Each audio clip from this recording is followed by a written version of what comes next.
today I want to tell you a really interesting story about a day, an hour that completely changed my life. And an hour can change your life too if it's the right circumstances and the right thing.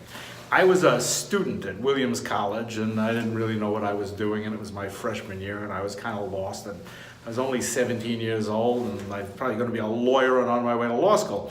Anyway, I had this friend named Michael Levin who was an Israeli, and he was at Williams also, and it was the time that the Arab-Israeli war broke out and he had to go back to Israel to do his military service. So he had this little car, this little Simca, a little French car.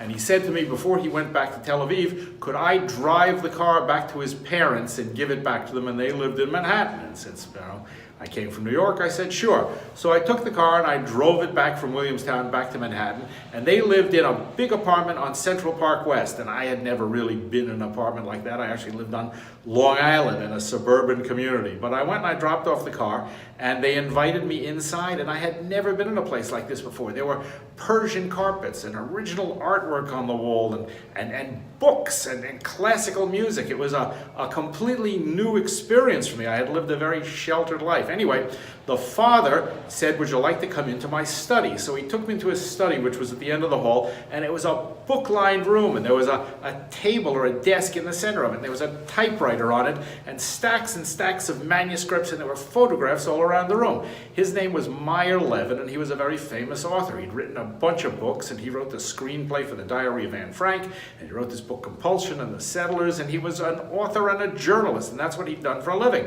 And I had never met anybody like this before, so I sat with him for about an hour, and he explained to me his life. He went to India, and he went to the Middle East, and he went to Africa, and he wrote all these articles, and he wrote these books. And then we went inside into the kitchen, which was this tile-lined room, and his wife was there, and she was this woman from Paris, and we had a cup of tea, which I don't think I ever had before in my life either, herbal tea, and they talked more about their life in Paris and their life in New York, and then I left and I went back to Cedarhurst, Long Island, and then back to Williamstown.